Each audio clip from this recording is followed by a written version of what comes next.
Tonight, Wink Investigates tracks money and property confiscated during drug and illegal gambling busts in Southwest Florida. On Wink News yesterday at 5, we told you how one man says his favorite pastime feels threatened by these raids. The state's Gaming Control Commission says the crackdown comes down to one thing: consumer protection. And they say the benefit to the community doesn't stop there.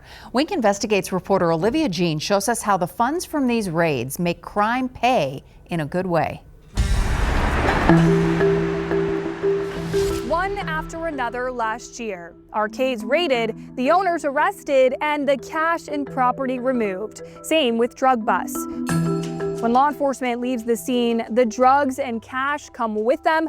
For months, Wink Investigates has been tracking money obtained by these operations. Data shows the Cape Coral Police Department and Lee, Charlotte, and Collier County Sheriff's Offices seized over $1 million during these busts last year. Records show that money gets distributed back into the community to places like Kimmy's Recovery Zone, a nonprofit focused on supporting people with substance use disorder. There was either two options: get help or to die. And I said, I need help.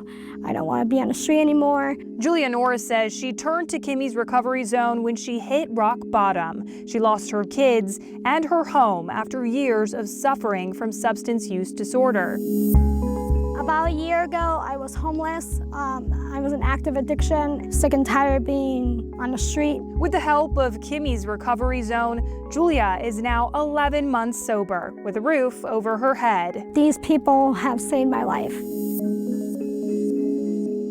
Last year, data shows the Lee County Sheriff's Office took in over $500,000 during illegal arcade and drug busts. Records show Kimmy's Recovery Zone received $15,000 of those funds. Because of the donations that we get from the Sheriff's Department and the like, I would say that they change people's lives for the better home conditions, less incarceration, less mental health, less emergency rooms.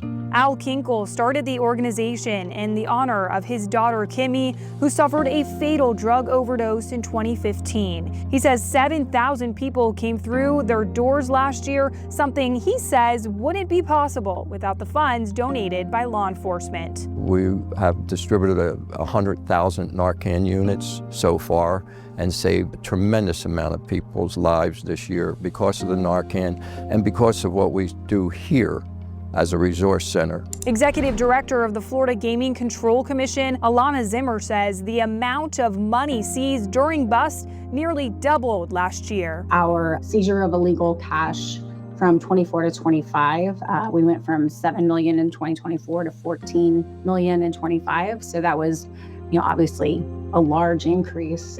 She says getting criminals off the streets is one benefit, but what happens after these busts is also a plus. Well, I do think that's a good idea to use that money for something that can benefit. If they were legal and they were paying tax on like an illegal establishment, that money would be going back to the community because it would be part of their tax revenue for that community. Data obtained shows United Way also received $20,000 from the Lee County Sheriff's Office. And our mission is to improve the quality of life for all people in our community.